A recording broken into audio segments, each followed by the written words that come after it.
Om Sahana Vavatu Sahanau Bhunaktu Sahaviryam Karavavahai Tejasvinavadhitamastu ma Vishavahai.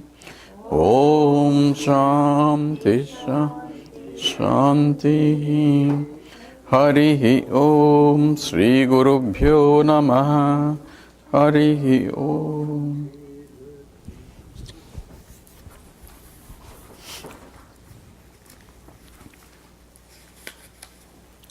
So when I recognize that I am the totality that pervades the whole universe, that I am the Paramam, Purnam and Satswarupam, and then the other part of it, obviously, I will recognize that is only Mithya. So Aipatacham is not really falling down. So in that ahankara, that originally what I think I am only this, in that I am plus this is there. Now I have shifted my attention intellectually by using Viveka that I am not this because I am a subject and this is an object. I cannot be an object because I am always a subject. Therefore I am is pure existent consciousness, the subject that I am. Kshetrajñam chapimam viddhi sarvakshetreshu bharata. Says, know me in all fields of experiences. Kshetrajñam chapimam viddhi sarvakshetreshu. In all fields, I am the knower. Krishna says, he is the one who is a knower. That I am is the one who is the subject who knows everything else. That is Kshetram. Whatever is known is Kshetram. But what I am is the subject, is a knower. And what is a knower? Kshetrajñam chapimam viddhi sarvakshetreshu. In all things that are known in through every object, it is me who is a knower. That means I am sarvajñaha, not the local mind. As the total mind, when I say I identify myself, I am the consciousness enliving in his mind, enliving his mind, her mind, every local minds, I am the one which is shining through, and what the mind shines through is that particular mind problem. But I am the one that is light of consciousness that is illuminating in everything too. So now I have to keep this vision in my approach of life. It's not just the text of what Bhagavan Ramana Maharishi is. From now on, I understand that I am not just a local guy. I have a local mind, but I am not a local guy. In the sense, I am pure existent consciousness, illumining this mind, illumining that mind, illumining all the minds, including the insect crawling on the roof. I am that mind also. Look at beautifully the way it's going. Every life form becomes a beautiful now. With that understanding, because me only in that form. So automatically this expansion called Vishalata of the mind comes into a picture once I have the ekagrata to shift my mind from this to I am. That is because of which all this is known. All the Kshetram that is being pointed out is known because of this conscious entity, the Kshetrajña, with the knower of the Kshetram. A knower has to be conscious entity, and Krishna declared, I am the one who is that in all. That is I am. Not Krishna is the one. I am that only. That understanding is the true realization. Then it says that I am everywhere also. Purnam Satswarupam has to be understood also. Automatically comes into picture. So therefore, previous Adam, previous I am is only I am identifying with the local entity of local equipments. Now I can identify with the global equipments using this local equipment. I have relation with the local equipment because the local equipment had the notions. It is through the local equipment I have to understand that I am a global equipment, global enlivening things. That has to be understood. Someone asked Swami Tejamayanji, that means you can read other people's mind? If you are a knower of all the minds, then other people's mind you should read. Just no. I cannot read other people's mind. But I can know other people's mind. How? If I love enough, they will tell me what is there in mind, their mind. So here the implication is, I am pure light of consciousness that I am. That is not a knower. Consciousness doesn't have to know things. Who is a knower? Through the consciousness, reflected consciousness in the mind, the Chidabhasa is the one who is a knower also. Follow it? If the mind is required for knowing also, because remember, idam vritti, anaham vritti, both are taking place in the mind only. Knowing process involves pramata, prameyam, pramana. All that occurs only at the mind level. To know that I am the global also is occurring at the mind level. So it is the mind that needs the education, that what is being reflected is the light of consciousness. Through me, everything is happening. Same light of consciousness illumining the other mind, that mind knows what it knows. Other mind knows what it knows, but I am the light of consciousness illumining that mind so that that mind can know its own things. So he knows chemistry through his mind. I am illuminating that mind. Through that mind, chemistry is known. Through other mind, physics is known. The medicine is known from our mind. Some other mind, how to make good coffee, knows. All those things, everything. So, not individual mind doesn't know anything. Individual mind knows only what. Just because I am a jnani doesn't mean that I will know quantum mechanics from now on. No. I will know only what I know. What that particular mind knows. But yet, I can claim myself, it is me who is all-pervading consciousness, illumining that each mind. But from the all-pervading consciousness, it is not doing any illumination also. You say, why are you illuminating? If you ask sun, why are you shining on the earth? No, I am just self-shining brilliantly. That light is falling on the earth, that's not my problem. So, from the point of pure consciousness, nothing is really there. Remember, there is no creation even. But from the point of one who sees the creation separate from this mind is different from that mind, then each mind is being enlivened by the consciousness that is all pervading through Chidabhasa. When I realize that I am the total, who is realization? It is the mind, local mind, because of the consciousness is getting illumined. Realize that this light of consciousness is really me, and that is the consciousness that I am, and the existent part is coming from the body, mind and intellect. Existent consciousness is becoming one, and that's what is the total understanding is at the mind level. So one mind knows doesn't mean the other mind will know. So therefore, just because one mind is, but the mind that knows is think that others, everything is nothing but me only. That's what the other mind will know. The jnani mind will know that everything is nothing but me only. So all these things need to be clear in understanding. Idamaham pada bhikyaman vaham ahamilina pyalaya sattaya. So here what happens to the previous ahankara, I am this, I am this, I am this. The notion of I am this falls away. It has an understanding that I am this, but I am everything also has to come. And what is this is only a superficial entity that's name and a frame, name and a form that is superimposed. That means nama and a rupa. Rupa means all attributes of the mind.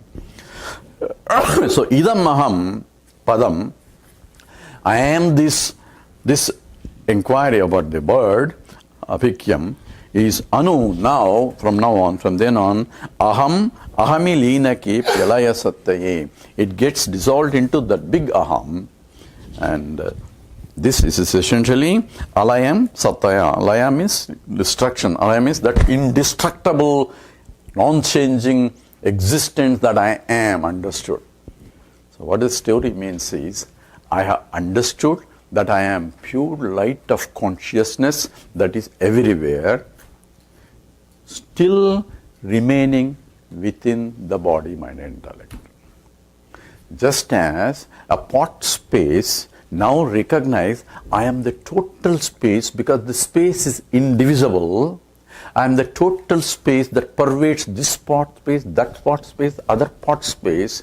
In this pot space, I am scent is there, therefore I am beautiful smell.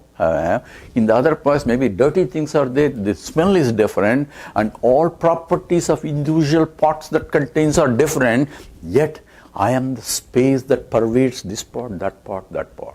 By myself, I am unaffected by what is happening at each inside the pot. Follow now all that? So a jnani will realize, using still inside the pot, recognize that I am the total space which is indivisible, that therefore it is alaya sattama. It can never get destroyed or no change, because it's eternally present. Being infinite, it cannot undergo any change. But yet, all changes that can occur only in the name and the form. Pot can become something else, something can become something else, but space is unaffected by what's happening. The same way, it is to be understood. So what is merging? There is no merging actually. Pot space merged into the total space. So what is merging? It is understood I am the total space. It's a clear understanding that I am the total space. That understanding is because a finite thing cannot go into something else. It's already infinite. So it's indivisible. So when it's indivisible, what is the merging then? There is nothing to merge. Merging also means only understanding that I am infinite. So he merged into Brahman. It's nothing but that's called Upahita Chaitanya. Because these words are important when we go and talk about Videha Mukti, all comes into picture. But this concept should be clear, where without any confusion.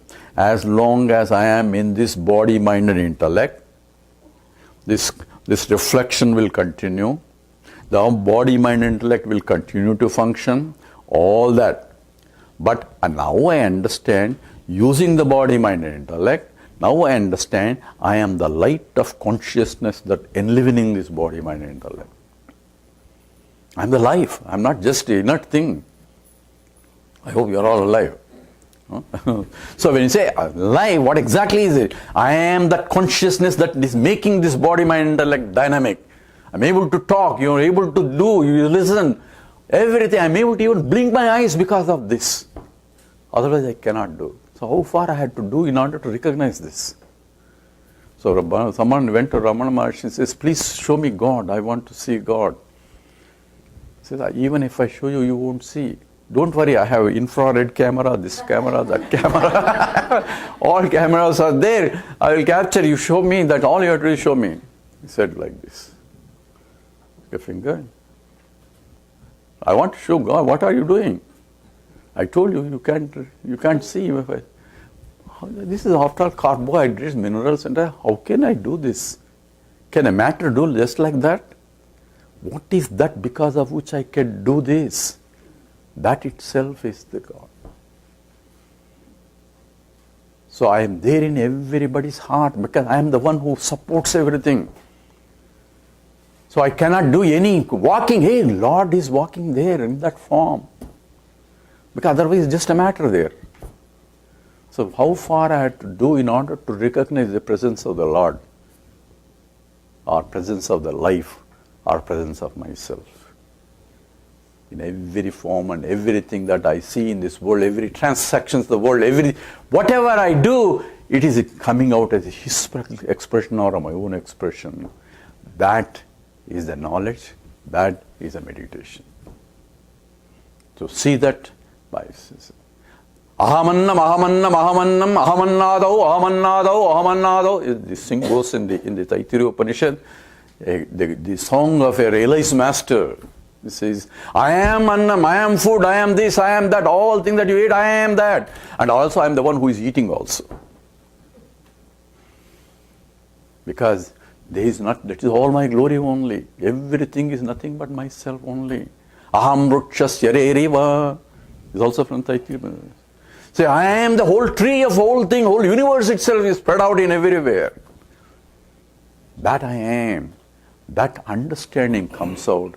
But until that understanding comes, I had to make that as my vision for me to become one. Remember just now we heard about genes? Says, that is my vision, and that realization also I can change my attitude towards it also.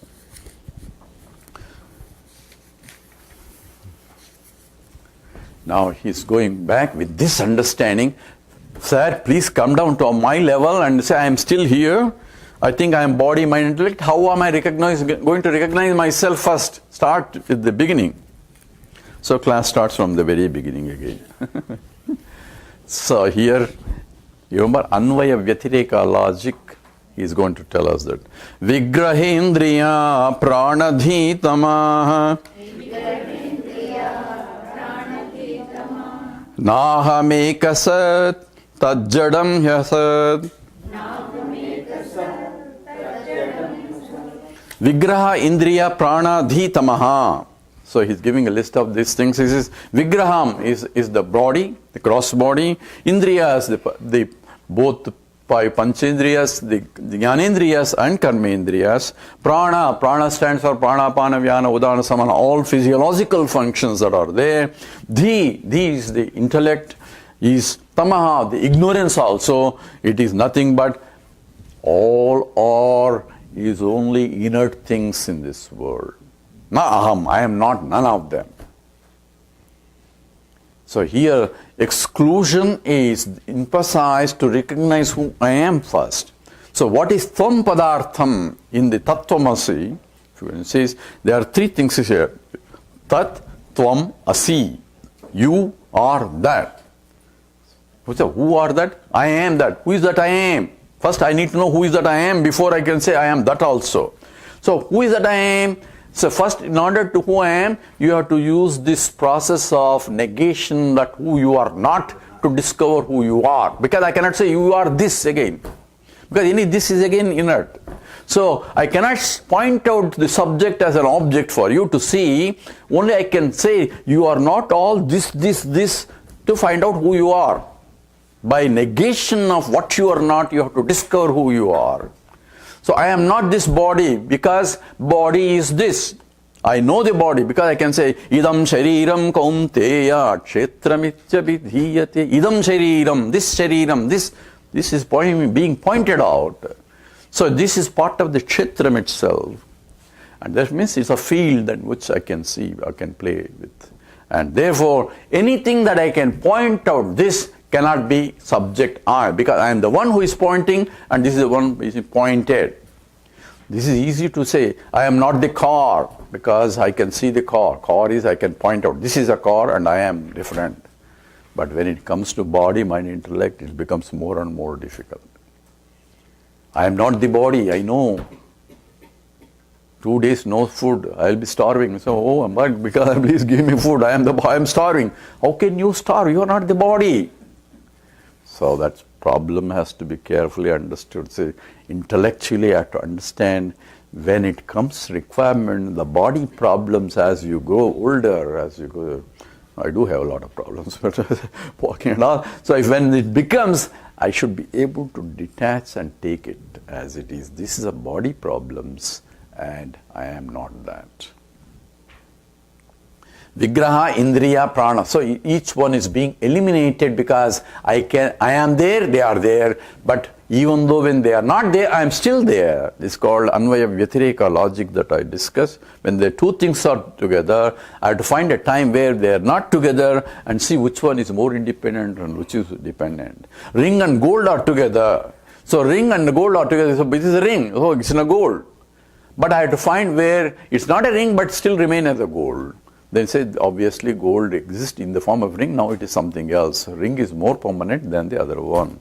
So like that, I had to find a situation where both are not together, Vyatireka, in order to discover what is independent, what is the dependent. I am, existent that I am is independent compared to anything that I can point out because I had to lend existence to any other object. Remember, all those things that we analyzed has to be understood, because he's now going back to the step backwards to initiate what is required in order to reach this state. So vigraha indriya prana dhitamaha na aham. I am is ekasat. I am one alone, that's sat swarupam.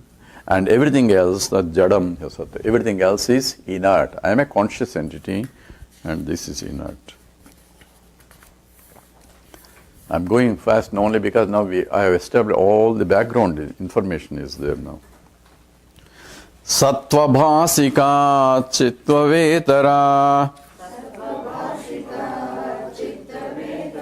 sattaya hi chit chittaya hyaham.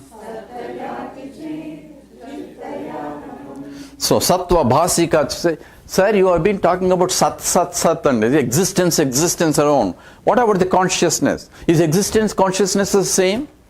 Or they two different? Why there are two different words? All these are being asked, right? A lot of questions.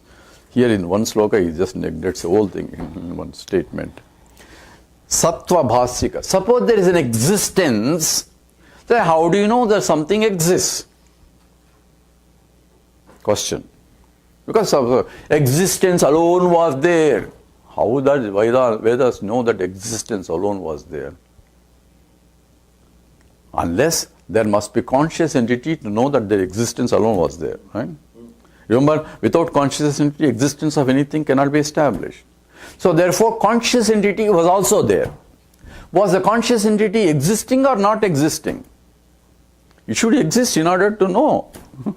So we're not talking about non-existent consciousness. So where existing consciousness should be there to know that there is Sat there, at least.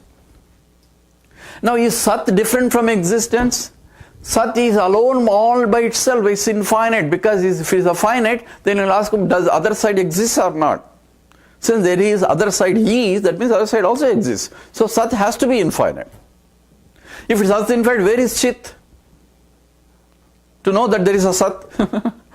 Because that Sat exists, the consciousness also has to exist. That means consciousness has to be either the whole Sat is consciousness or part of it at least. So no other part is also, right? This is two possibilities. And one possibility is taken by Bhagavan Ramana Maharishi, Bhagavan Ramanuja.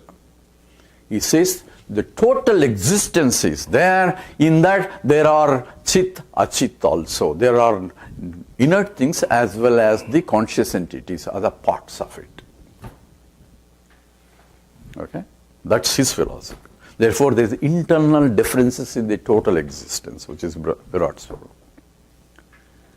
But then he has problems. Now, does Chit know the other part, or this knows which knows which part and which dependent or why it depend? Then he has to again change his theory a little bit. This Chit part again has two parts. One is Jiva Chit and another is Ishvara Chit. In that Chit part. And Ishvara Chit, we cannot put him limit as there are three parts now. And he becomes smaller now. So we don't want smaller Ishvara. So we say this Ishvara pervades all the other things also. So he has to make a lot of amendments to fit in the whole model. Right? It follows, I mean, this is a theory, I'm just giving you a basis of it. He has justifications, but this is what has to be understood. So if this is that, in that case, what is the possibility? Only other possibilities, the existence and Chit are one and the same. One from the point of existence, another from the point of consciousness, you are referring to the same thing. Yet, when it became many, it can express individually depending upon the equipments that are conducive to express. Because Satchitananda is infinite. But when it's getting reflected, depending upon the medium of reflection, it expresses out. If it has a subtle body, it reflects that whole consciousness also. Consciousness also.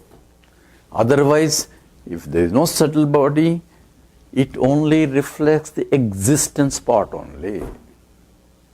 Follow now? All pervading is all pervading. It has nothing to do with any of this. Yet, consciousness, because of the subtle body, has a capacity to reflect. It reflects because it's a mirror. Other one is what called a black body. I don't know if you know. No, black body absorbs everything. Nothing gets out. Therefore, the medium is capable to reflect the whole consciousness. Therefore, it is like a bright, brilliant, and depending upon how pure that mind is, it reflects the all glory of consciousness. The other ones is dull, and therefore it cannot reflect the consciousness. Only existent what is getting reflected as it is existence. So in the gross body BMI, I have both of them, the gross matter as well as the subtle matter. Right? In the gross body, it manifests as pure existence alone as it is. In the subtle body, it reflects through as a light of consciousness that I am conscious entity. Follow them? Now when the subtle body leaves, gross body left behind, it is only expressing now as existence only. Body is. This has nothing to do with the all-pervading existent consciousness. Remember, all that has to be understood. This is only at the transactional level. From the absolute paramarthika, remember paramarthika level, and the vyavaharika level, and the pratibhasika level. From the paramarthika level, there is nothing of any kind of any differences. Only in the very transaction level, he is different, she is different. All differences are superimposed on top of, as though on the Brahman. That's why Brahmarpanam, Brahmavihi, Appanam, this ladle is nothing but Brahman only, because it came from that only in this form expressing now. Now you saw all that is, everything is packed like the logic is fixed at the same time. I don't know, I cannot logically deduce that there is a consciousness, existence, all infinite. I cannot deduce that logically, but scripture becomes a pramana for me. So sattva bhasiko, if in order to shine the existence, is there some other consciousness required? That some other consciousness, does it exist or not? All that questions are coming. It says, chitta vetara, where can I bring another consciousness for it to know that there is existence? Which means that there is no, it's both are same only. Therefore, sattaya hi chit, chittaya aham. So Sat is named as Chit, and I am that consciousness existence is the ultimate truth. So, is Sat Chit. Now all your questions about Sat Chit, all that should be crystal clear in each this of this. Otherwise, Vedanta is not doing complete job. So, don't blame the teacher though. Because we have preconceived notions about these things. Because we read different types of things and each one tells a different way. So, it has to be self-consistency has to be there. Because it's a science. It's not just some belief system. It's a science, because I don't have to believe that I exist. I don't have to believe that I am conscious entity. That's a fact. What I know is I am the infinite entity. I need to understand that. Because I am looking for Ananda, and I know what all the theory I gave you. Ananda is not coming from outside. So you want to say Anantameva Anandam. All that is provided in the systematically, and that has to be understood. So Sattaya hi chit, Chittaya hi ham. With that, Upadesa Saram is over. There's 3 more slokas. Now on, this is the question and answer time.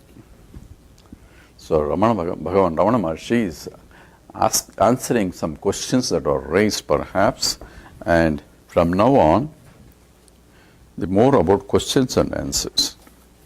So one fellow comes, Sir, I came to listen about Ishvara and all that. I am great bhakta. You are all talking about Atma, Atma, Atma, Atma. Nobody bothers about Atma. Anybody bothering about Atma? But God has been giving me problem from the childhood on.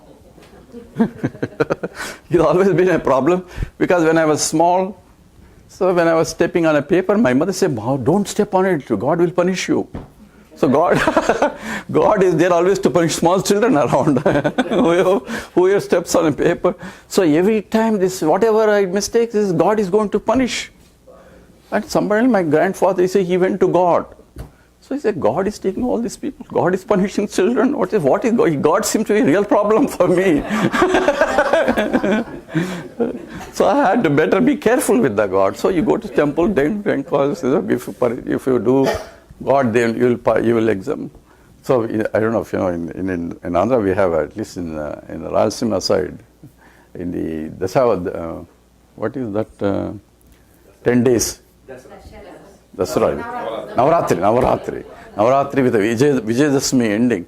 So we were all children, but school will be closed at those 10 days. We all put books and all that, and put along with there's a toys and all that. We put there and all that, do puja and all those things. So my father used to beat us up because he said, "Where is the book?" It's in that place. It's in the puja place. I said, "Bring it back." So that was escape for us to study. So that was. So the God is always, helpful. It's better to be in the good side of the God in order to get something goodies. So this God has been a problem all the time, and I came to all the way these 2 days. These people, because somebody said that he's going to talk about God and all that, and I came all the time. You were talking about Atma. Atma doesn't do anything, and you say he's akartaham, avhoktaham, he's neither a doer nor an enjoyer. I'm glad to know all that. But Ishvara is the problem. I came to know, I want to see Ishvara. So the question is, have you already seen Ishvara before? Is it the first time meeting him, or is it the second time meeting him? Because if you already met him before, then you can recognize him if there's an Ishvara. If you have not met him, then you should know how to recognize if he is there. Right? So, no, I have not met him before. If I have not met him, then I don't want to see him again. So, I have not met him. I don't know how he looks like. Oh, he looks like Santakaram, Bhujagasainam, Padmanavam. We all slokas of description of everything. So somebody says he's like a Vishnu. You think Shaivite will keep quiet? He's not like that. He's something like that. And both will wrong if you Hare Krishna fellow will comes in this. That's not the way Lord is. He will have something else. And if a Muslim is there, he knows he will chop off all your heads and he looks like Allah. So what exactly his form for me to recognize him? So this is a guy who wants to know Ishvara. So next two sloka is going to address the Ishvara darshanam, how to see. Isha jivayoho veshadhibida sattva bhavato vastu kevalam veshahanata swatmadarsanam Isha darshanam swatmarupataha.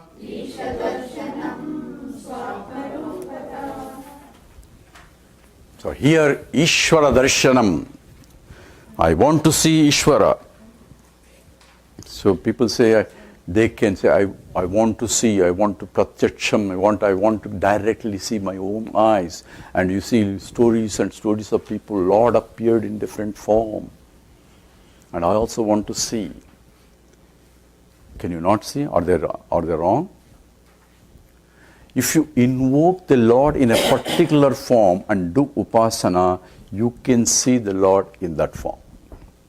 In the form that you have done upasana. With a clear understanding that is really the truth behind you. So one fellow wanted to have Ishvara. He's a Hanuman Bhakta. Because everybody says Hanuman is very easy to please. So he has a Hanuman and doing puja every day for the Hanuman. Doing all whatever required and all that. Nothing happened. Years passed. At last he got bored. This Hanuman is useless because I have been doing praying and he is not appearing. From tomorrow onwards, I am going to switch the party. So, I heard Lord Shiva is easy to please compared to. So from now on, I am becoming a Shiva Bhakta. So Hanuman Vigraham put it in the back. He didn't want to throw it, put it in the back all the way, brought Shiva's idol and started doing prayer there. And he is doing Arati, Vibhuti and all that, the Agarbatti. And suddenly he saw the Agarbatti is going towards Hanuman's side. Hanuman's side. I don't want that Hanuman to get. So he took Hanuman idol out, take some cotton.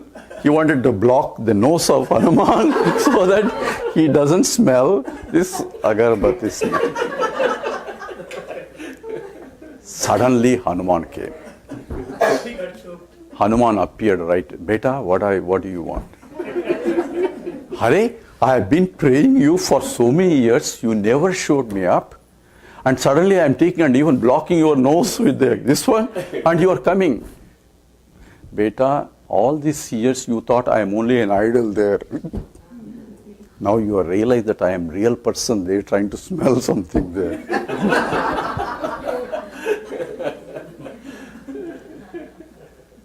So whenever you enter into the puja room and you say that is God, have a clear understanding that is God. After puja is over, when you come out and close the doors and go to camp somewhere else and party and you have a vacation somewhere else, what is going to the heart? Every day you are offering prasadam to him. Suddenly no more prasadam. He has got used to it every day to come there and have this one. Suddenly you disappear and he is starving there. That means you are not recognized that it is really God. Follow? So when I say, I'm just joking, but has to be understood what the bhakti has to be. So if you read Mahabhaktas, they really pour out the love into that one. Because they see that's real is. Vigraham is nothing but really God in that form. If walk in that form, you can see the Lord in that form. So Bhagavan Ram, somebody asks, that God has a body? If you think you have a body, God also has a body. Now, this Ishvara Darshanam, suppose God appears into this picture, because you are a great bhakta and with so much of devotion you prayed, you did all the austerities and God appeared, then what you will say? You are talking to the God, communication. But remember, you alone invoked and you are the bhakta, so you alone can see the Lord. Other people around may be there, they cannot see the Lord because they are not bhaktas. And you are talking. They may listen you talking, but they can't hear the other side. Either you have cell phone, because nowadays people talk on their, people walking and talking. But otherwise, or something wrong with you, wrong. You are talking to yourself. Because communication, only you can understand what he's saying. Nobody else can see, nobody else can talk, nobody can listen. And what are you going to do with the God? What is he going to say? Oh Lord, what do you want? What will you ask? I want some pakodi, sir. Or I want this, I want that, I want this. If I go to God, who is the universal Lord of the whole universe, and I am going there asking, I want this. Even when you go to the temple, you are asking what? I want to solve this problem, small little problem. He is the entire Lord of the entire universe. You are approaching him and you are asking for small things. Ask for big things. He is a whole universe Lord. Not just the simple country president. He is a whole, not only 7 lokas, 14 lokas, Akhilanda Brahmanda Nayaka. That kind of law. You are asking him for small things. What can I ask? Ask the biggest thing that he can give. What is the biggest thing? Himself. He is the Lord. There's nothing bigger than him. Ask for him only. Follow now? That is the knowledge. Even if the Lord comes, he can say, but even if you give this is not useful, ultimately he has to come and teach you what exactly is required. There is a story, Maharashtra story, where there was a great bhakta. I don't remember the name of it's a real story apparently. It's a great bhakta. He has so much devotion to the Lord and notion that he was a great bhakta also. So another great bhakta came and he's testing, say, I'm going to test who is the greatest bhakta around here.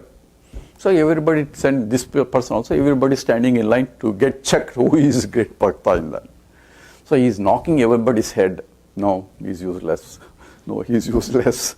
So he was testing, like you do the coconut or something which is good.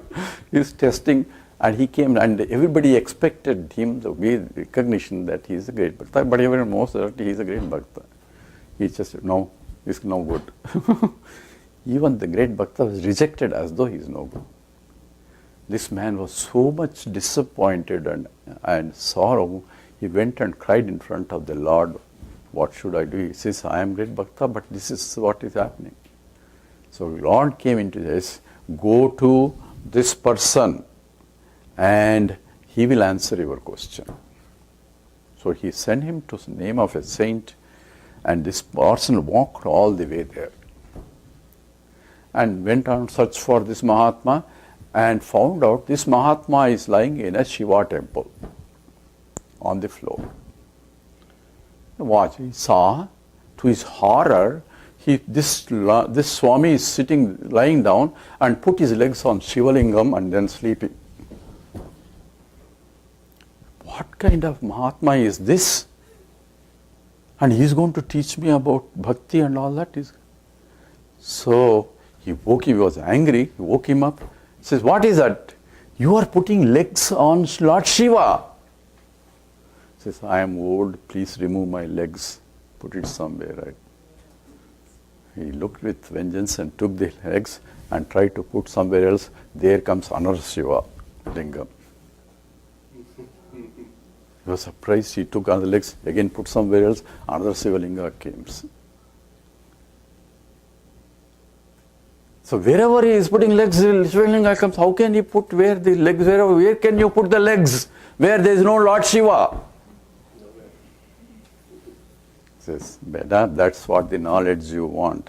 You don't think God is only in the temple, God is everywhere. That is what Lord wants you to teach me. Because you have bhakti, but your bhakti is only centralized as of this is the Lord. But you have to Jagada Ishati Yukta Sevanam.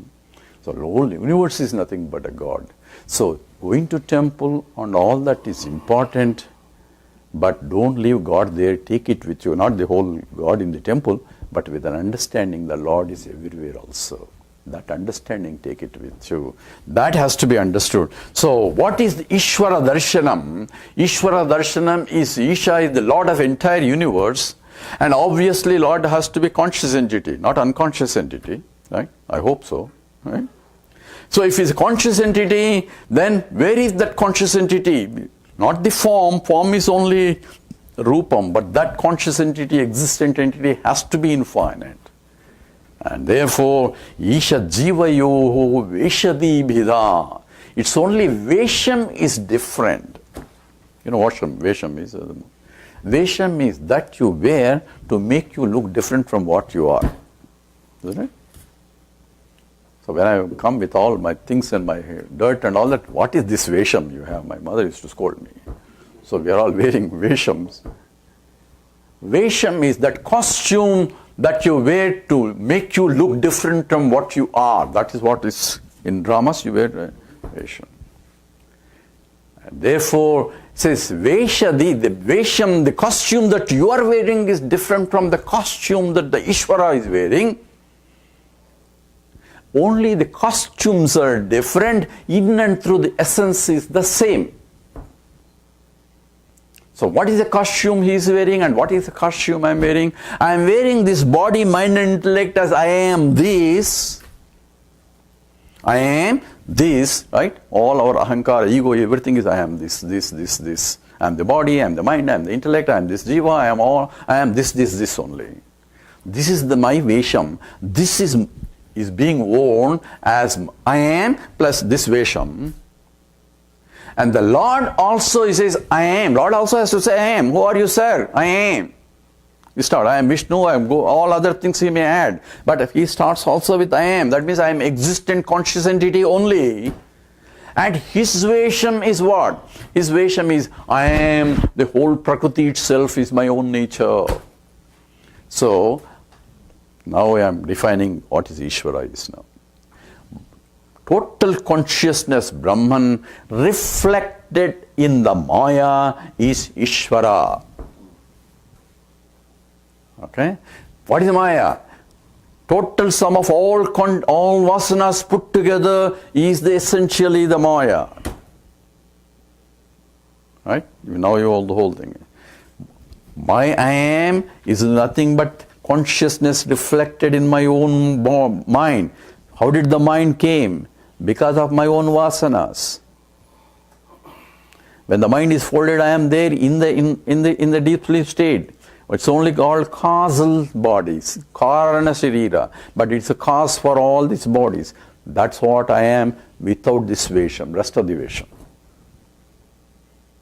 Okay?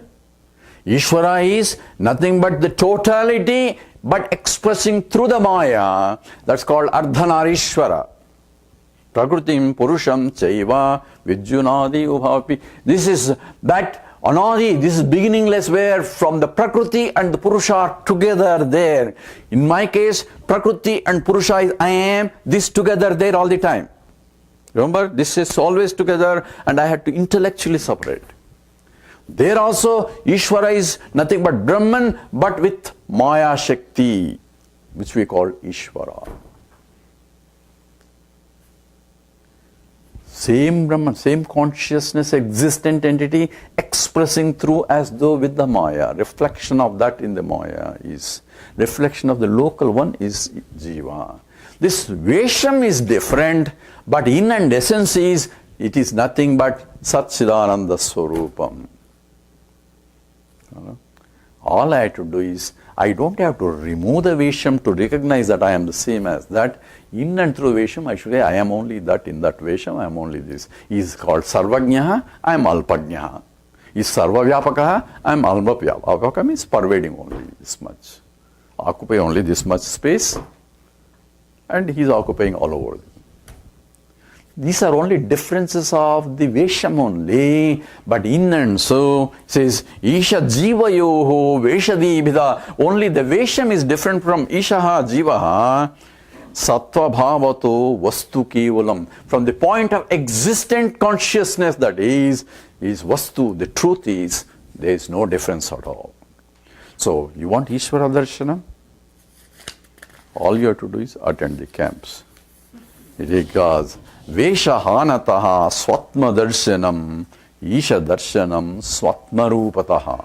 You want to see the Ishvara, from now on, where do I see Ishvara? Not in the temple. Temple is only symbolic. When he is everywhere, and also I am everywhere too has to be understood. I cannot be different from Ishvara, everything. But see, when you ask, is there God? This depends upon who is asking you to answer. If you think God is an object, there is no God like that. If God is a subject, I am that God. Don't tell everybody else, but that is the truth. Because otherwise it's a blasphemy. So, I am understood not as this body, this Vesham. Be careful. This Vesham is still a Vesham, local. I am the total, all-pervading, I am conscious, identifying with myself as the existent consciousness that I am. I say, I am that. Everything is Anatma. Sarvam etadam atma, atmaivetyopasita. That's what Bharanyaka starts in the Maitreya Shankara starts. Atma iti eva upasita. Now from now on, you do upasana on Atma only. What? On me, on you only. What is that you? I am that pure existent consciousness that I am has to be, because sarvam idam, everything is nothing but etad atma, is nothing but atma only, expressed in different varieties and names and forms. So it is my own glory in everywhere. Don't say anymore Ishvara glory. Ishvara is nothing but you only in form. So it's my own glory expressed in everywhere, in all names and forms and all. Therefore, you cannot hurt anybody. You cannot be jiva, because there is no one, anybody else other than you in that form. So love, compassion, all that understanding has to follow, not just the words. So if when your child is suffering, you don't keep quiet. You just go and help. If suffering, the children is somebody in need problem, in spite of your problem, you go and help. That's what the parents do, right? But if somebody else's child is there, oh, he needs help, we should help. We can talk theory, but no help. But here, this is my own child in that form also. That compassion has to come out spontaneously. But until it comes out spontaneously, I have to cultivate it. You remember the violin teaching? The cook, who is cooking? Who is singing? It is the cook who was singing. But now it is the musician who is cooking. That it is the Lord Himself helping in this form. That becomes Guru Brahma, Guru Vishnu, Guru Devo, Maheshwaraha. He is a walking God on this earth. Because every form is His form, but in this form, that beauty is being expressed out. In the other forms, it is being covered. Okay? That should be understood. What is the situation? We have to bake another bake or continue? Yeah, we'll continue. Everybody is okay? Continue or? Okay. You said it. So therefore, Atma samstiti swatma darshanam. Atma nirdvayad atma nishtata. So Atma samstitihi, samstiti means sutaram stitihi. Therefore, abidance in the knowledge that I am. Indeed, everything else is including. That is what is required in this self-knowledge. Now the question is here is, this is where the nididhyasana comes into picture. Where I understood the Vedanta, I understood the theory, I understood the logic, everything simply logical, everything, and appreciate the whole thing, the whole teaching itself. I know that I am not this, I can apply. But as soon as the class is over, remember, we are back to the regular routines. We cannot but avoid it. Nahi kachit chanamapi jatu tushtasya karmakro. There is no way I cannot stop acting. I had to act. So I had to go back, say, if I have to take care of my children, I have to take care of my husband, I have to take care of employment, I have to do all those things, rat race goes on regularly too. But how do I keep this knowledge? I am all that also. When the boss is giving left and right, I have to think, oh, that also me only. I should have that understanding when that is happening. For that only, because in those instances I am getting carried away with my raga dvesha still there. I like this, I don't like my boss talking like that. All that is raga dveshas are still there. That is coming, even though I have understood the truth. So the problem is the ignorance was a problem. Ignorance is removed by the knowledge. That's what Vedanta said. I understood, I have the knowledge, I have no doubts about this whole thing. I have clear understanding of this truth. Then what else is required? Nothing else is required. However, after the class is what's happening? I am again identifying myself with the local entity in my transactions. Right? And this knowledge that I am total is not coming to my help at that time. Because of that, I am only raga dveshas are taking me all over. So what should I do? Have the camp another time, have the same. So this constant Shravanam, Mananam has to go on until Dhrudaiva Nishta, called Atma Samsthitihi or Sthita Prajnaha. Sthita means Sthitaram Prajna. Firm abidance in the knowledge that I am indeed this or not this. At every moment, whether I blink, whether I do anything, whether I do or not, I am always aware of that knowledge all the time. That comes only when I have that knowledge coming to me all the time. To keep that knowledge coming to me all the time, my mind has to dwell in on it all the time, at least to the degree that I can. This is not a discrete event in life. Knowledge, those people without any doubts anymore have understood, they have understood. Next time also I have to tell the same thing. Or he may be repeating, because that's all the story is, there's nothing else. You are that, end of a story. I can say that and close the chapter. So how can I be that? Then whole 9 yards comes into it. So it is any teaching is the same, only we change the text. Instead of text, we change another text just so that it makes it we are learning something new. The topic, the text is changed. But it is the same story, there is nothing much done. Yet, I had to listen. Because now, when I listen to the second time, it's not that I am learning something, in the very listening, I had to be that.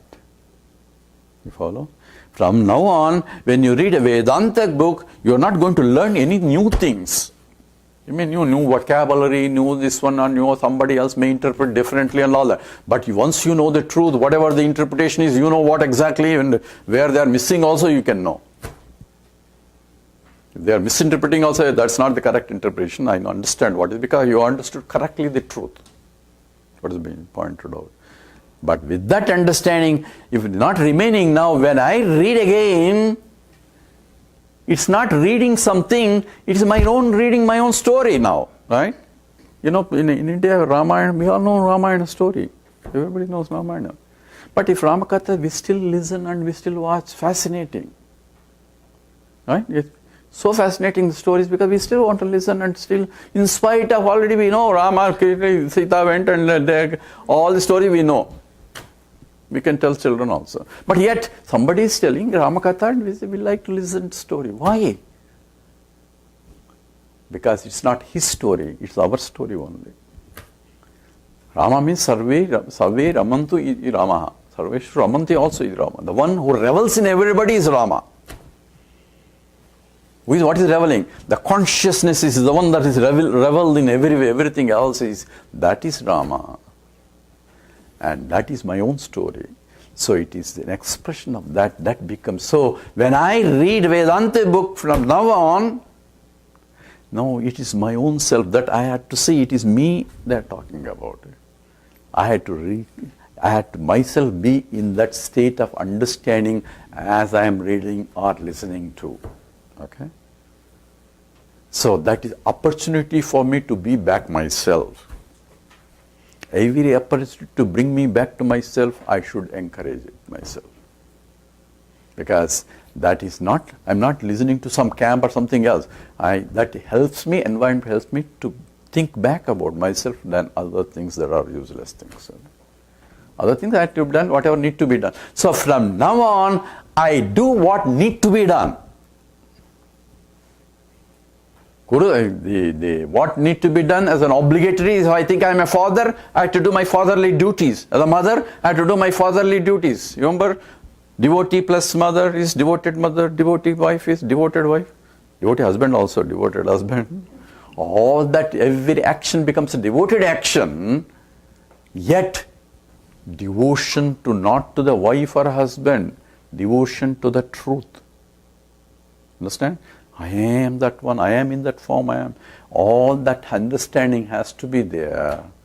Therefore, not only the intellectual understanding, the emotional understanding also, the mind has to come. They used to say it's like a 2 wings of the bird for you to fly. You need the both wings in order to fly. that emotional attitude comes from the raga dveshas. That's the one that really is required. And that's how one atma samsthiti, abidance in the knowledge is required.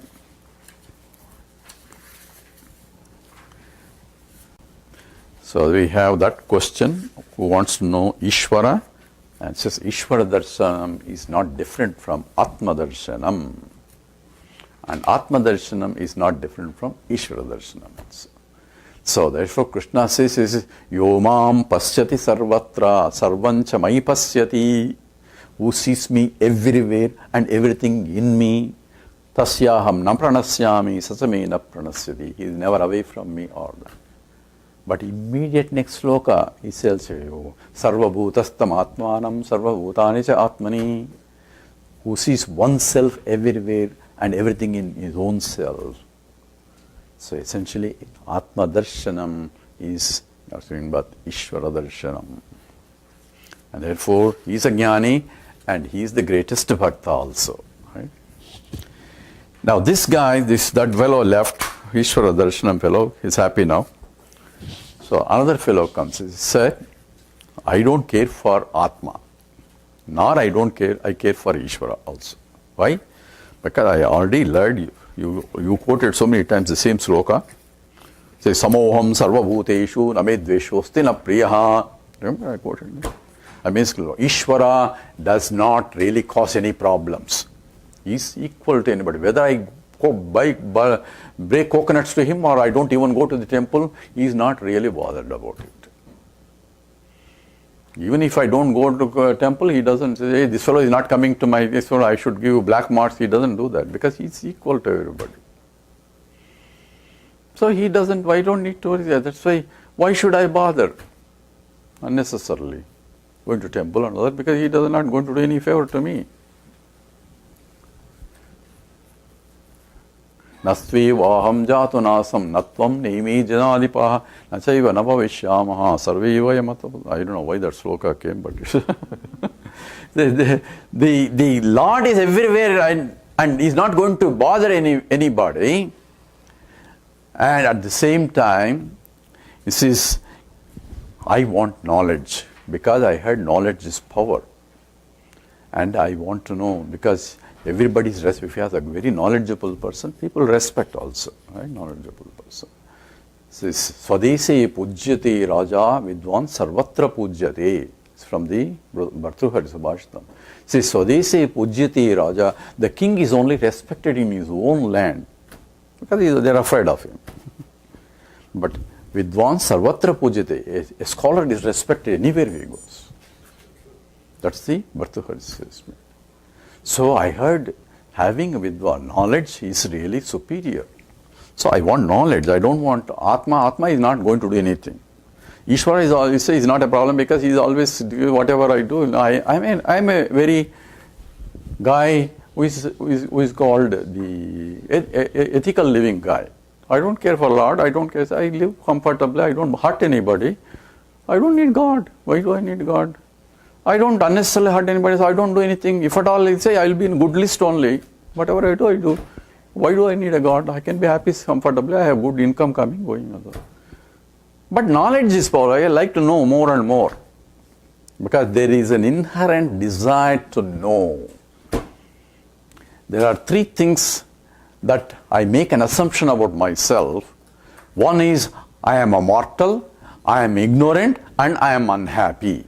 These are the three fundamental things that I make about myself because I am a self-conscious entity. I am not only conscious, but I am self-conscious. When I am self-conscious, I am very conscious of how other people think of me also, right? I am so self-conscious that I am afraid what they think of me. I am more careful. I want to make sure that my apartment is clean because I don't know what other people will think. So I cater all my time for other people's opinion. No, that's our life. Isn't it normal? If other people would say, oh, he's a great guy, then I am also happy. So my greatness depends upon what other people think. That's what is the problem is. This is our I mean, most of us, we are in the state. So this is jnanam, therefore I want to know. I have opinion about myself because I am a self-conscious entity. I think I am immortal because I see everybody is born and everybody is dying. Therefore, jatasya dhruve mutyuhu, Krishna said, yeah, that is what is born has to die.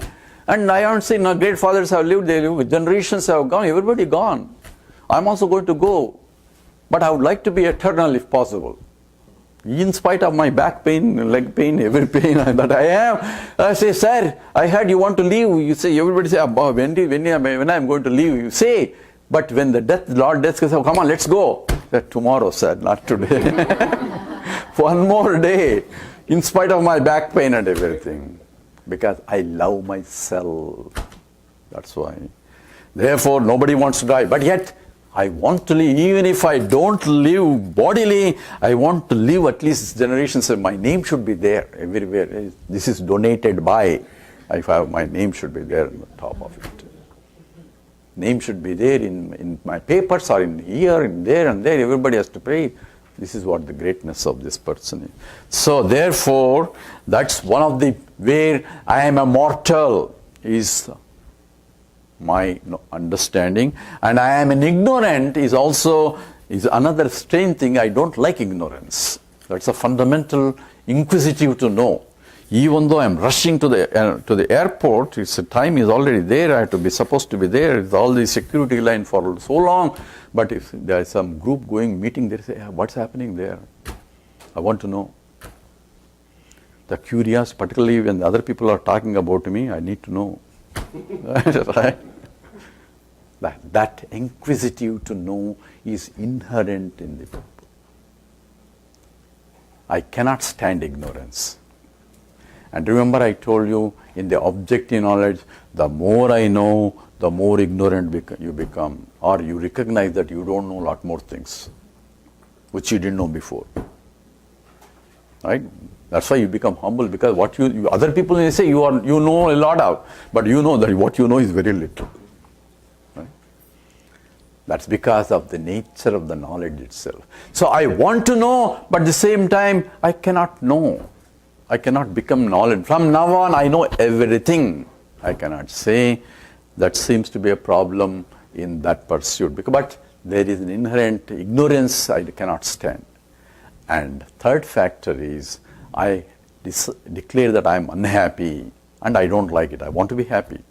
So that's why all the rat race, I want this, that makes me happy, I want that. So everybody who says 24 hours, 7 hours is not enough for many of us. So we want more time. So why? To get another one, this one. That is rat race is going on, because with that I'm going to be happy. With this I'm going to be happy. So however much I have, I want more for me to be happy, because this is not enough for me to be happy. So this pursuit for ananda will go on, pursuit for knowledge will go on, and pursuit for eternity will go on, because I have fundamentally started that I am immortal, I am ignorant, and I am unhappy. And whatever I do, this cannot be solved.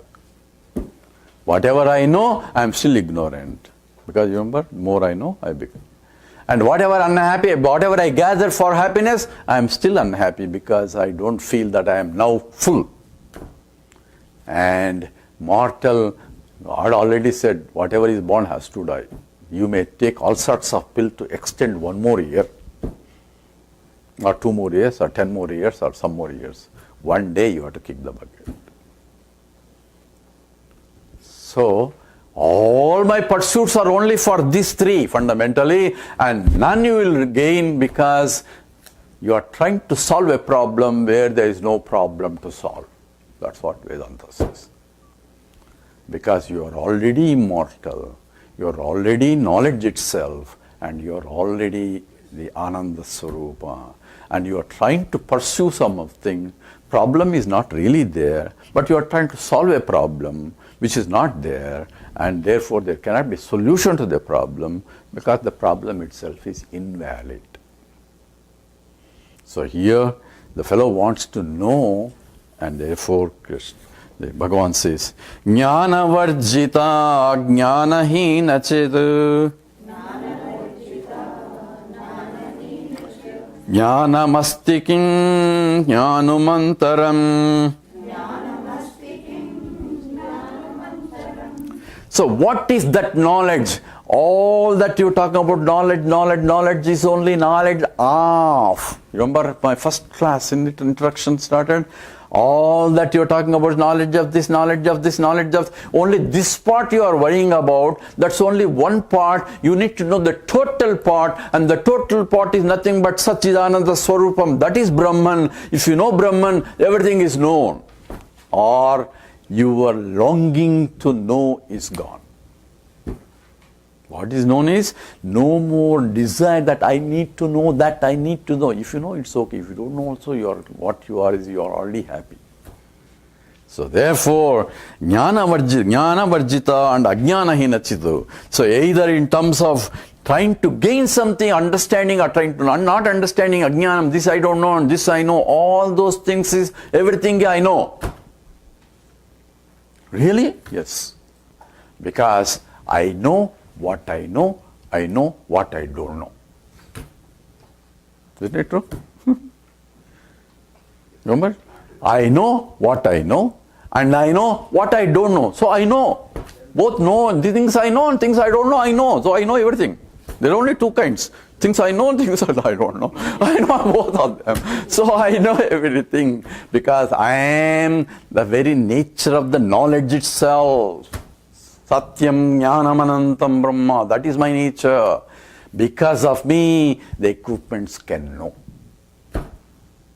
In this equipments, I know this. In that equipments, I know other things. In the other equipments, I know other ones. I am Sarvajna.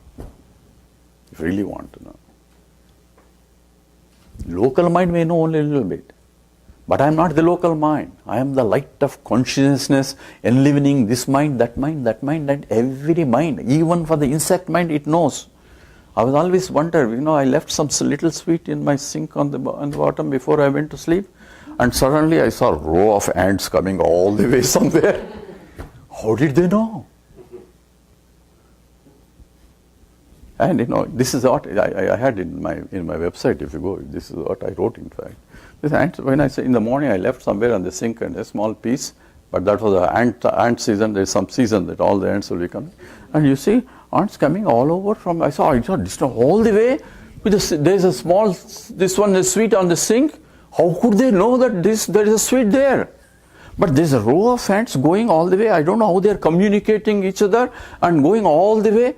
And I want to tell them there's a shortcut here to go. Why are you going all around?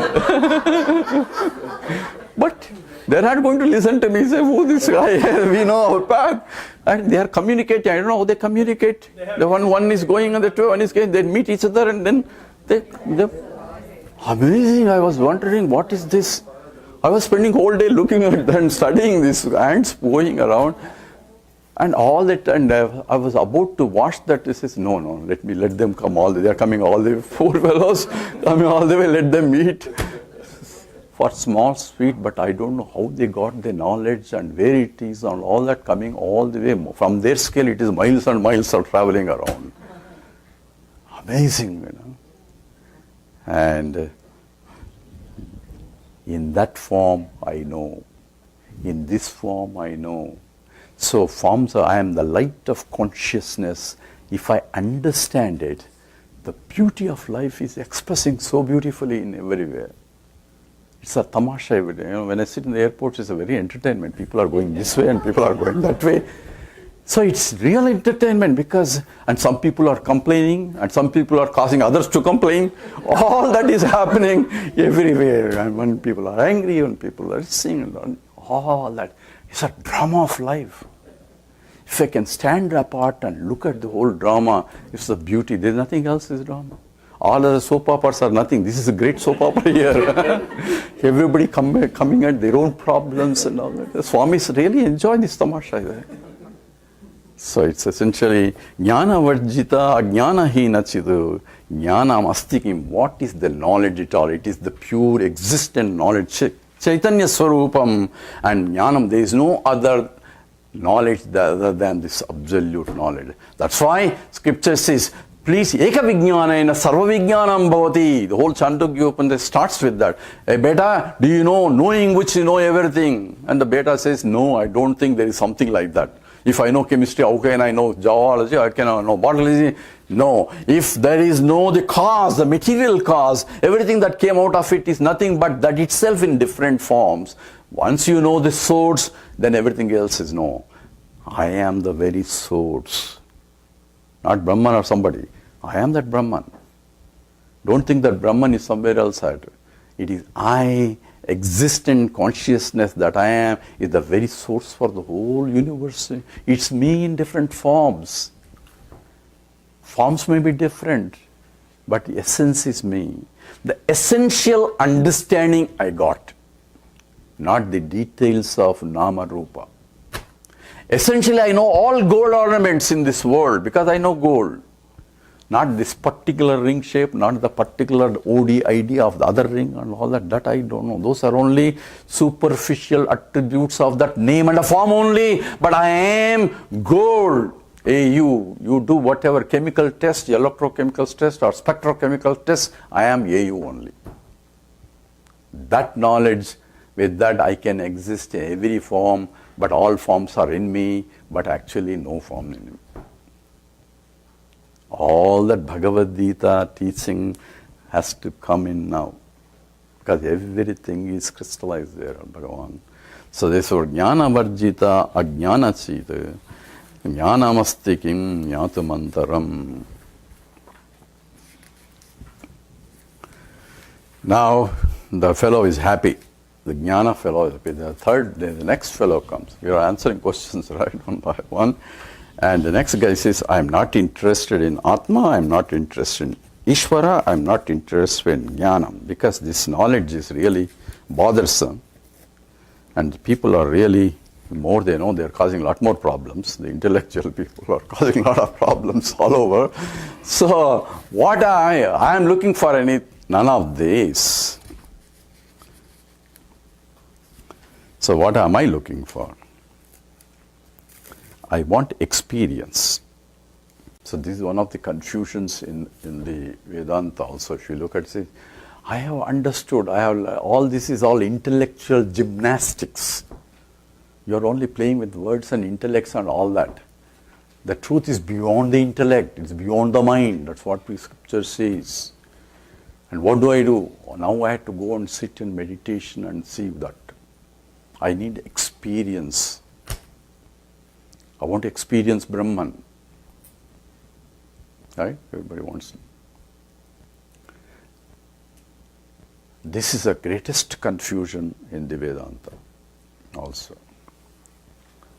Where any experience is time bound. This guy wants experience. You said about Atma, God and all that, I want the experience. Give me some experience that I can really recollect. So there is a difference between experience and knowledge. Because we need to have a clear understanding of this. So it's not a Brahman I'm going to experience. When is the time I don't experience myself? From now on you will be experiencing I am. I am all the time there. I'm experiencing. But what I am having a wrong notion as I am this, that's the problem there. Right? So, I need a knowledge, not the experience. There is never a time. Brahman is infinite. When is the time I cannot experience Brahman? Because he is infinite. So, everywhere there is a Brahman only. But I am not experiencing. That means you have to open your eyes properly to see Brahman. Right? Because everywhere, what you have to do? You close your eyes and I can't see. This, you open your eyes. Then you will see. Because Brahman is everywhere. But when I open it, I see only forms, because you are opening a wrong eye. You are opening only this so-called eye, but you have the third eye. Lord Shiva has given you the third eye. Open that eye to see the truth behind it. Of everything that you see, that is there as an existent, expressing in this form, consciousness and living in that form. That's what I had to see. That is the real Vishwarupa Darshanam. Okay? So, what kind of experience I want? Experience is not knowledge. Because I am experiencing all the time. Yet I do not know. Right? Therefore, experience is number one, time bound, because there is an experiencer and experienced also. Therefore, it is limited by the very nature called Triputi. Triputi means three aspects are involved in any experience. There is an experiencer, experience, and experiencing. I am a seer, and seen is a seeing. So in everything there is a three involved. Tripurantaka. You remember Lord Tripurantaka? What is Lord Tripurantaka means? He destroyed Tripuras. The Rakshasa, of course, by name. But Tripura means three states of understanding is beyond all that. I don't know, in the Saddarshan, there is a sloka, if those who want to listen to Saddarshan, it's there in YouTube or somewhere also. It says, Mrutyunjayam Mrutyubhyasritanam. So, Bhakta, have you heard of Markandeya story? Markandeya was born as... So, Markandeya was 16-year-old, and the boon is that he's an intelligent person, but he only lives 16 years. So, parents were given, they were looking for a son. The Lord Shiva comes, I give you a son, but you have a choice. Either he lives a most intelligent person, only lives 16 years, or a dumbest person you can think of, but he lives forever. Which choice you want? What kind of choice is that? So they say at least we'll enjoy 16 years. We'll have a wise boy, 16 years. So Markandeya was born. And the 16th day, parents were crying. So why are you crying? Because today is the last day, this is what happened. So don't worry, I'll come back. Nothing can disturb me. And he goes to the Lord. And you know the story. The Lord, the Yamadharmaraja comes, he tries to remove and nothing happens. So from then on, he's called Mrutyunjaya, means he conqueror of the Mrityu. Lord Shiva is called conqueror of Mrityu because he kicked Yamadharmaraj. When the one has surrendered to me, okay, how dare you take him out? So Markandeya remained from then on 16 years only, because he cannot go beyond 16. He's an eternally young person, 16 years. That's the story. But here Ramana Maharishi talks, that's Saddarshan is from Ramana Maharishi. He says, when a devotee comes to the Lord to protect me from the death, Mrutyunjayam Mrutyubhyasritanam. So he came to shelter to destroy. He destroyed the devotee himself. This is a statement of Bhagavan Ramana Maharishi. Yes, a devotee comes to the Lord with the prayer, sir, please help me from the death. But instead of helping him from the death, he destroyed the devotee himself. To that Lord, my prostrations. What is this? What kind of Lord is that? What he destroyed is the devotee-deity relationship is gone. He is one with the Lord.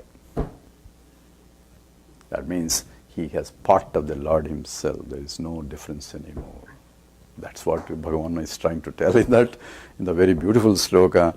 So this experience is always time bound. So I'm not looking for an experience. So the Brahman self-realization is not an experience.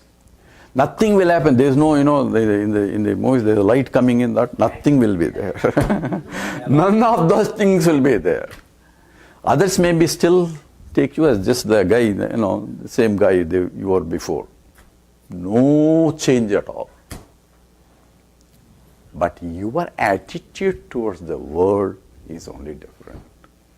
Follow? You do not depend on something other than yourself for your happiness.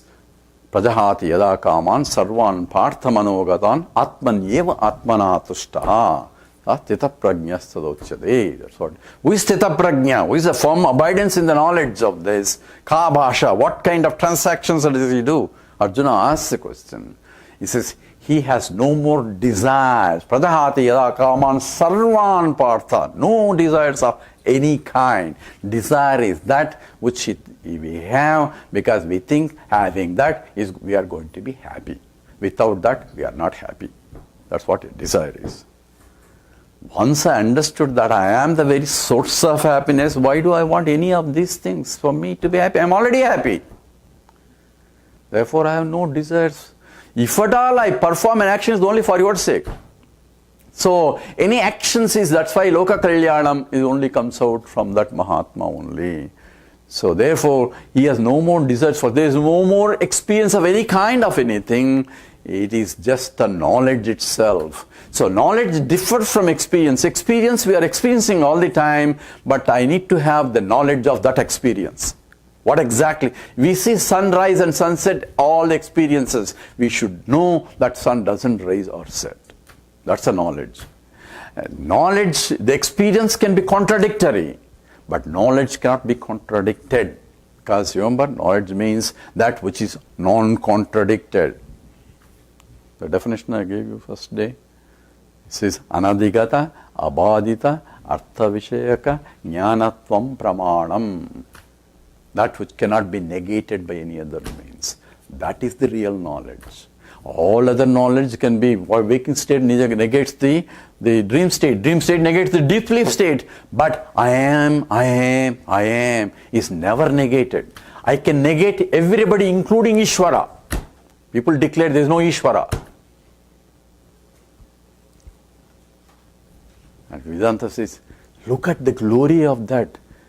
Because of the Ishvara only he can negate that I am not Ishvara. But the capacity to say I am not the Ishvara is because of his presence only. Right? Without the presence of life, you cannot do anything. So you just admire, my God, what a beauty. Of what? Not these words. But is able to express in that form also, this Ishvara is expressing. That understanding has to be clear. So, Kim Swarupamiti Atmadrasani. What is that kind of experience when I recognize that? So, it's not the experience. It is you are already experiencing. That is that which is avyayam, abhavam, apurnam, and chit and sukham. That is the nature of that. Is essentially avyayam is, vyayam is expenditure. Avyayam is inexhaustible happiness. That is because you are infinite. So this is a description of that which cannot be described. Follow? So anything vyayam cannot be that. That's what you have to say. Avyayam. And that is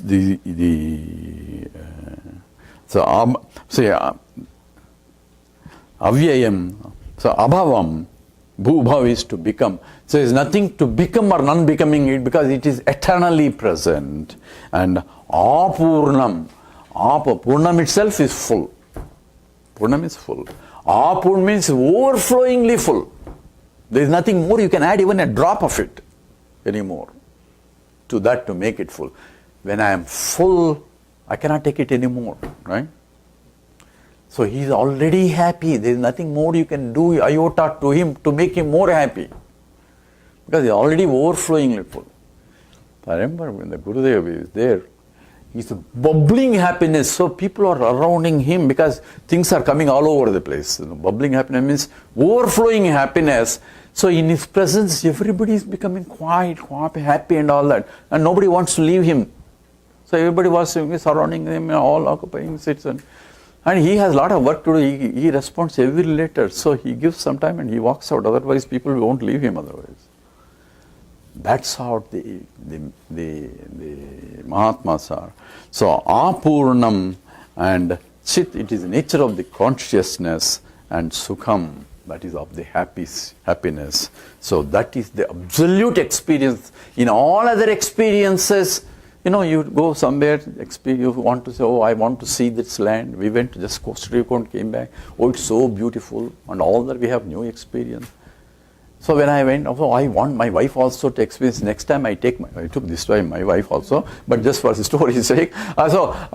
Take my wife also. Why? I want also to enjoy this experience. That's so beautiful. What happens next time when I go? So she's enjoying, but I always comparing. Last time it was better.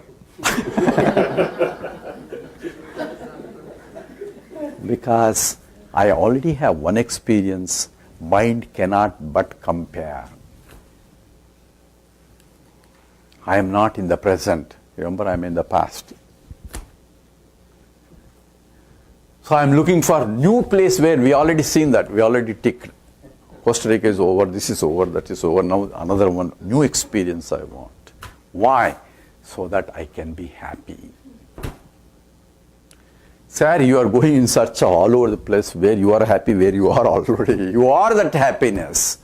So you don't need any experience for me to be happy. Once you recognize that experience can come or go, you are already happy only.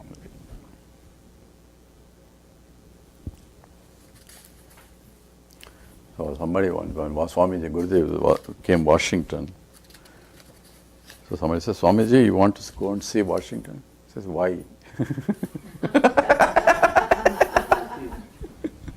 Why? A new experience. So it's funny.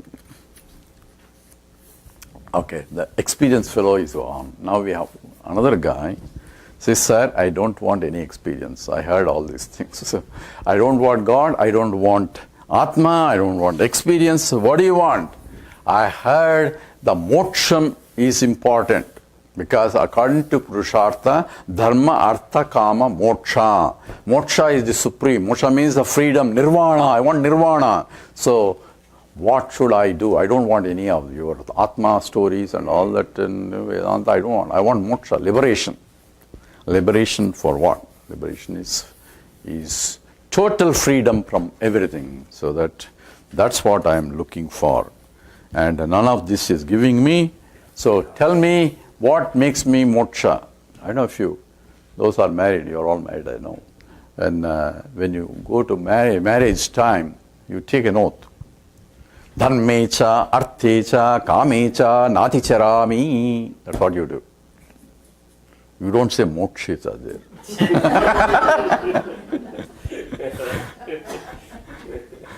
Because for moksha, you are on your own. Okay? For dharma, artha, kama, you are together. For dharma, not.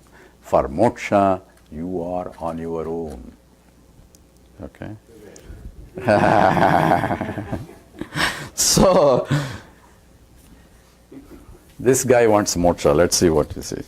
Bandha muktyati tamparam sukham. Vindati haji vastu daivika. So this fellow who is very serious, he wants very moksha only, nothing of these things in this life is really satisfying, because that is the highest purushartha that is to be gained. So how do I gain that? So why do you want moksha? Number one. Moksha means freedom. Freedom is required when I am bound. Only fellow who is bound needs quite freedom. Are you really bound? I need to ask questions now. So are you really bound to this? I want freedom. Freedom from what? From all bondages. I don't know if the marriage they call, sambandhi. They call sambandhi, right? Sambandhi, you know what the etymological samyak bandhanam iti sambandhi. Total bondage. Total. This marriage is bandhanam. So I want to be free. That means you have a notion that you are bound. That's why I want free. But is this really valid? So Gurudev used to tell us an interesting story. In the pagadis in the Himalayas, they are very, very innocent people. So they go from one town to other town in their mules. They carry luggage and then go to other side, sell it and bring some more things inside and sell here. That's how they go around. So this pagadi, and in the between there is always little hills and alls, and it's always anytime it can snow, anytime it doesn't. Interestingly, we went recently to Costa Rica, and it is rainy season. It always rains. When it rains, we don't know. So you always have to have an umbrella or raincoat with you all the time. So we go, everything is sunny, everything, and says, oh, we don't need anything. The fellow said, you bring a raincoat. the touring guy said. Okay, we went around, suddenly start pouring. Without nowhere we said. And afterwards suddenly stopped also. So this goes on. It's the same way in the Himalayan areas. When it snows, when we don't know, we don't know. So this Pahadi is taking his mules and going, and suddenly started snowing in the hilly area when they were at top. Suddenly started snowing heavily. So he said, what should I do with these mules and all that? In this snow, I had to stop somewhere. And he looked around. He saw some Mahatma Kutirya there. He said, there's some Kutirya there. Maybe I can go there and maybe put there and stop there. And after the snow is over, I can go. So he took all his mules and went there, prostrated to they call Maharaj. Everybody there, even though you may not have anything, you are declared as a Maharaj. So in North India, the sannyasis are called Maharaj. So they think if you are wearing orange robe in the north, you are a great Mahatma unless you prove yourself otherwise. In South India, if you are wearing an orange robe, you must be a crook unless you prove otherwise. Just joking. So this is Mahatma. Hey Bhagavan, I have mules. It is snowing. Can I rest here? Can I put them? Says, yeah. Why don't you tie them there and have something to take bath and have something to eat, sleep and let snow over, and then you can go. So Bhagavan, thank you very much. So he went there and looked at the mules. Then he realized he forgot to bring, remember the the stick and also the rope to tie it. He forgot both of them. Say, how am I going to? Hey, lie down, lie down, lie down. Whatever he did, they never lie down. They just stand there. So what am I going to do? If I leave it and then they travel around, it will be a problem. So he ran to Mahatma and explained his problem. He says, what do you do normally? He says, I bring a stick and I bring a rope and I tie to this one and put all that and plug into that and then tie it and all that. So do it again. So I forgot all that. So do one thing. You pretend as though you have, you pretend as though you are beating it to the ground. You pretend as though you are tying that. You pretend also you are tying to the mules, and then lie down. They will lie down. I pretend. These Mahatmas must be great. They have great powers. So he has full faith in the Mahatma. He went there and he pretended as though it is making tuck tuck noise. He tied it, and the other side it around the neck. Says, lie down. Then they lied down. My God, it's good. This must be Mahatma's greatness. So he went, he ate food, slept very well. In the next morning, he took the permission of Mahatma and then started, hey, get up, get up. They don't get up. Says, what's the problem again? Again rush. So did you untie them? What tie? I didn't tie them. There's no tie there. But you pretended they were tied. You pretend that you are untying them, then only they will get up. So he said, again he went through all the motions, and then they got up. They are free. This is how we are like mules. We think we are tied, therefore we need untying things to be free. What is bandham? What is moksham, liberation, is all in our mind. And that's what he says. Bandha muktyatitam param sukam, atitam param sukam. This is beyond the bondage and the liberation also. Neither you are bound nor you are going to be liberated because you are already free. Nitya mukta swarupoam aham. I am eternally free. That becomes a realization. It's called realization of what it is already there. And therefore, bandha mukti atitam param sukam. You are of the nature of supreme and you are already free. There is no moksha that you need. You are already liberated, but you should know that you are already liberated. So all this knowledge is that you think you are bound, you have to realize that you are really unbound. You are free. And vindati aham jiva vastu daivika. This kind of knowledge only can be gained by those daivikaha, those who have this divine Divine means that Daivi Sampatti that Apara was referring to, those whose mind is tuned towards the higher. Those fortunate people can realize that we are already free. How do I acquire? By sadhana, you have to acquire Daivi Sampatti, means from the tamasic to rajasic to sattvic guna is the progression of that. And then sattvic is knowledge involved. And sattvic means I want to know. Once you know the absolute truth, you realize that you are beyond all these gunas also. So that's the...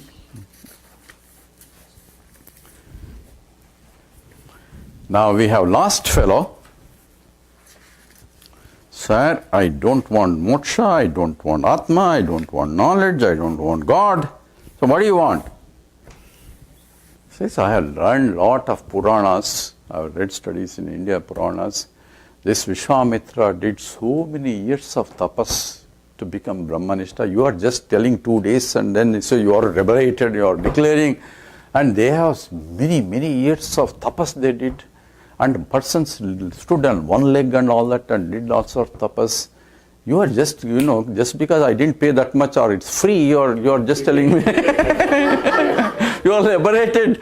This is not, I want real tapas. If somebody announces the free, nobody will come. If you put cost, then they say, this must be something real. I recently read maybe out YouTube or in the Facebook or something. So one fellow had a good thing where he put it outside free, but nobody is taking.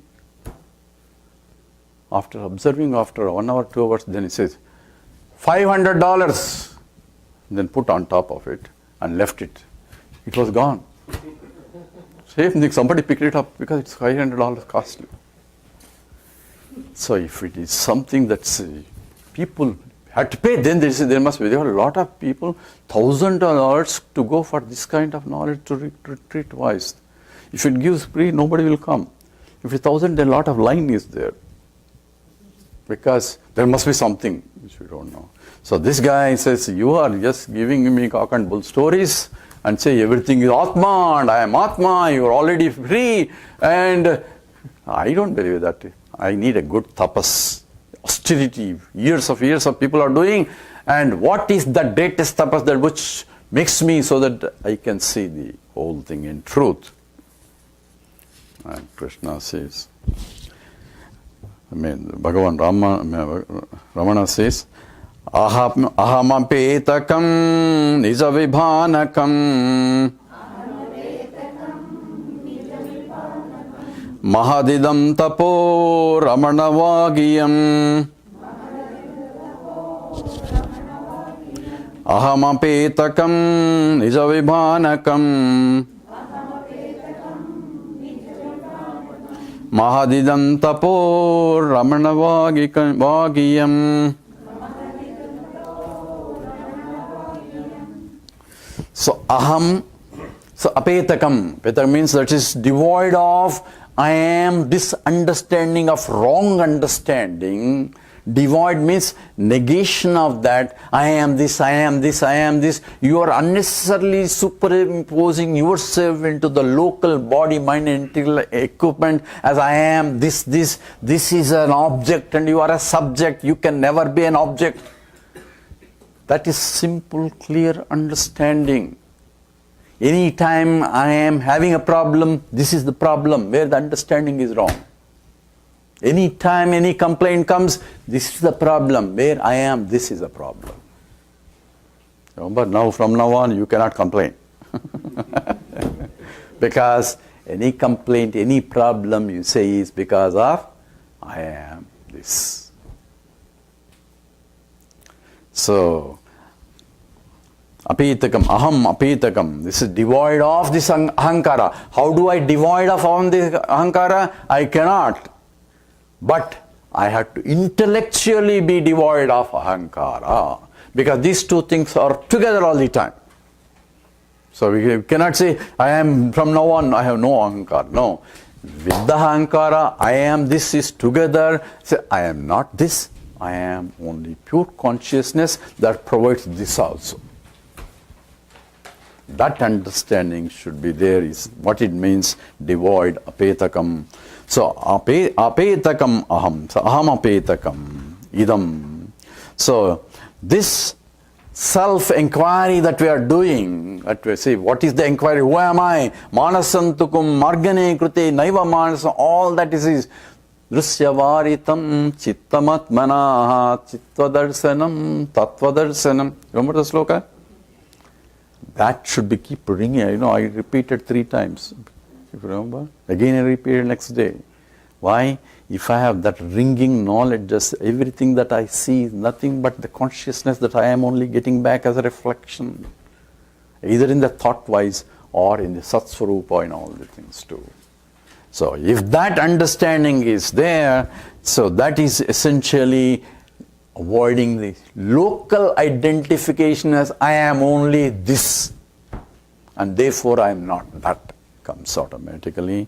That ahamapetakam is essentially nija vibhanakam. See, that is the greatest understanding, is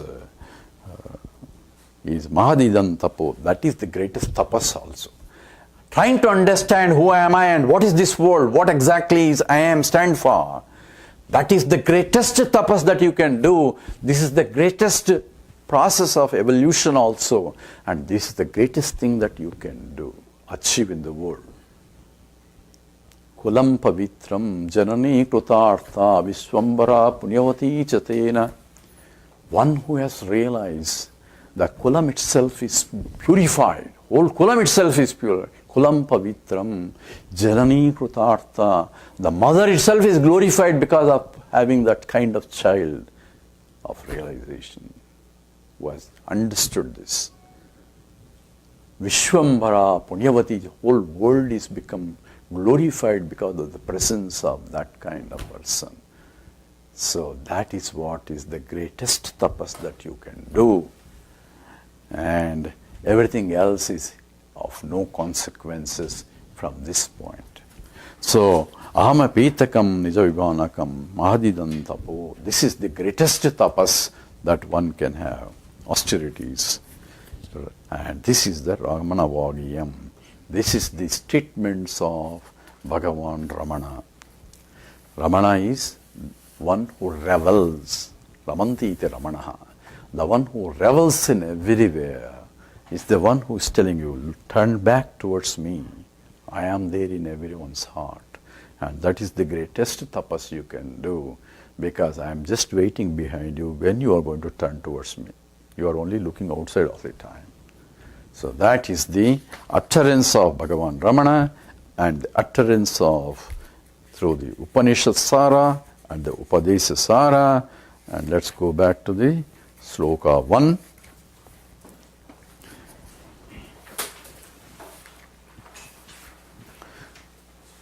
Karturajñaya prapyate phalam karma kim param karma tajjadam. So let's start from the very beginning. We repeat again, is that is we have not completed the text. That means we have to study again and again until this sinks in. That's what the idea is. With that, I want to thank all of you. I want to thank both the host and the hostess and all the people who helped me to be myself in this group, in terms of it is also for me to enjoy whenever I am, because it's about my own story. Right? So I'm really happy. And now, Gurudakshana is there, right? Let me tell you a bit before you tell about it. Normally this kind of teaching should, even though he announced it everything, because normally there will be registration fee and all that. There is no charges and everything is taken care.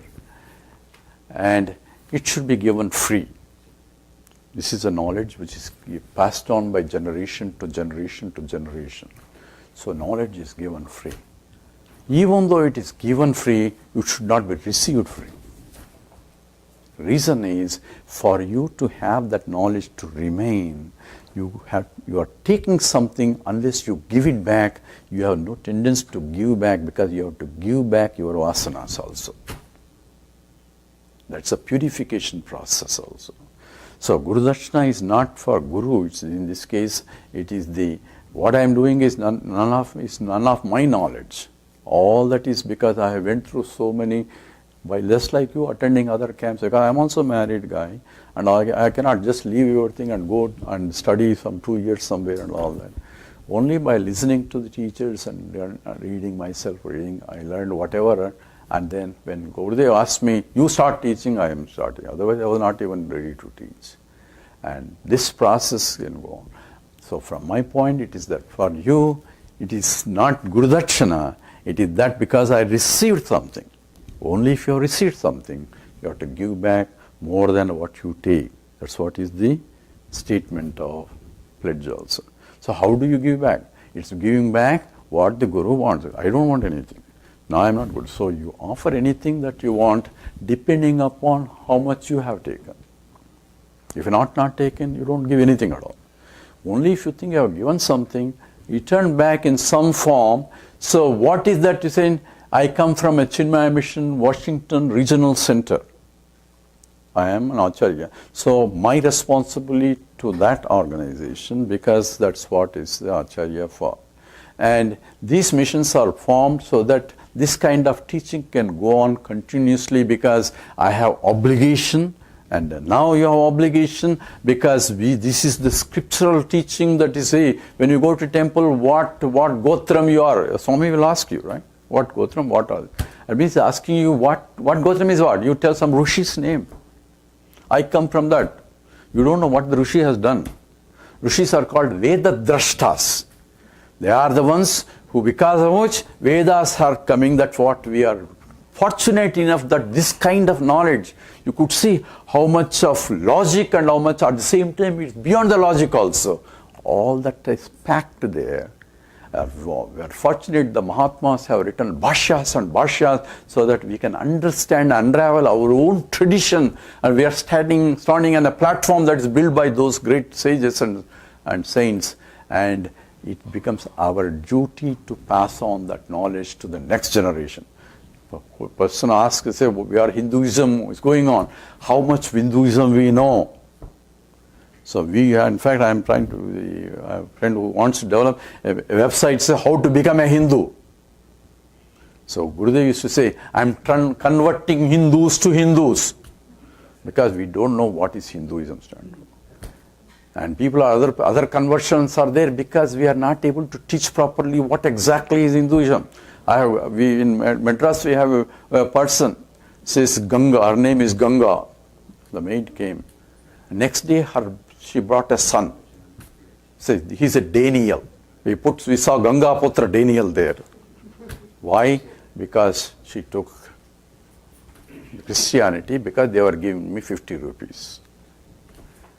Because she has no value for Hinduism, because this value has not been taught. We should have value. We may have intellectual attachments to our religion. Other people are converting. But what am I doing to make sure that this knowledge is propagated so that they understand the wealth of the treasury we have in that? Then only we can say, yes, when they see the beauty and this and that, say, why should I go outside? I am getting everything here itself. That knowledge we can only give when we have it. So what I request is, those who think they have gained something, offer something in the name of CMWRC, Chinmaya Mission Washington Regional Center. It goes to center where we are building a center in the Virginia. We already have one in Maryland, but we are renting some places in Virginia. So it goes to the cost of the building of that center only. This is how one center. In the case of Christianity, you may not know, if you become a member of the church, you have to pay 6% of your income. I don't know if you know that. Once you become a member of that, you have to pay 6% of your income. But we don't have anything like that in Hinduism. Where do we get money? In olden days, kings used to provide support for this. Nowadays, our government, secular state, only they give all money for everybody else. So we have to do this work. How do we? Whatever way we can do, we should do. Not the financially only. In whatever capacity you think you can contribute towards the glory of Hinduism, do it. And then say, yes, I am doing it. And automatically, if the good is, other people will also join.